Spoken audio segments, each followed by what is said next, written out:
Have you ever heard a story so terrifying, yet so believable, you wish it wasn't true?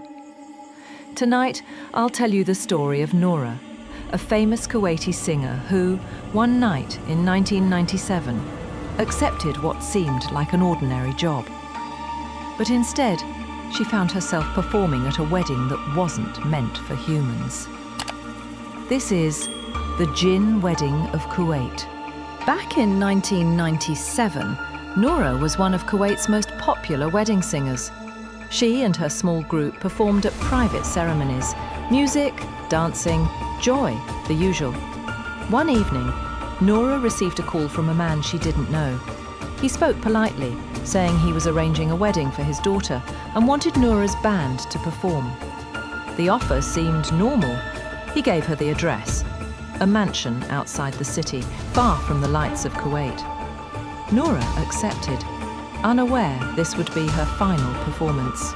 The night of the wedding came. Noura and her band followed the directions, driving for miles until they reached a massive house in the middle of nowhere.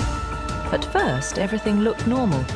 Lights were on, the gate open, and a few people, supposedly the hosts, welcomed them inside. They unpacked their instruments, set up their stage, and began preparing for the celebration. At 10 p.m, everything seemed fine. By 10:30, the guests started arriving, one after another, until the entire mansion was packed. But something felt off. The guests didn't seem to arrive. They seemed to appear. Still, Noura and her friends played along. By 11:30 p.m, the atmosphere had changed. The guests began to dance, but not like normal people. Their movements were unnatural, hypnotic, animal-like. Their bodies twisted in ways no human could. Noura stared, her voice trembling as she sang. One guest approached her, smiling. When she shook his hand, his skin felt burning hot and hard as stone. She looked at her bandmate, pale, frozen with fear.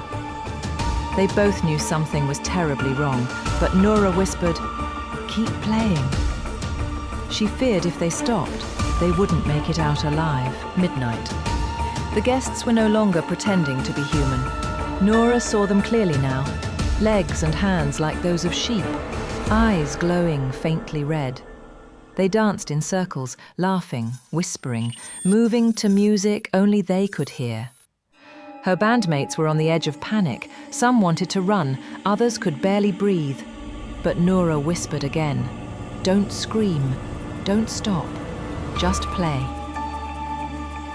It was the longest night of their lives. At 3 a.m, everything stopped.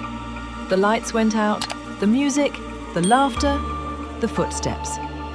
Silence. The air turned freezing cold. It felt like the entire mansion was suddenly empty. Noura and her friends dropped everything, their instruments, their belongings, and ran. They didn't look back. They didn't want to see what might follow. When they reached the main road, the mansion behind them was completely dark, lifeless, as if no one had been there for years. The next day, Noura tried to make sense of what had happened. She asked around about the mansion and the man who hired her. People looked at her with disbelief. That mansion, they said, had been abandoned for 10 years. No one had lived there since 1987. Locals claimed it was a gathering place for jinns. Noura never sang again. She retired and refused to speak about that night ever again. Some say Noura made the story up, but those who knew her say she was never the same afterward. And even today, if you drive outside Kuwait City, some say you can still see that mansion from the road, standing silent, waiting for the next band to play. Would you have stayed and played that night, or would you have run?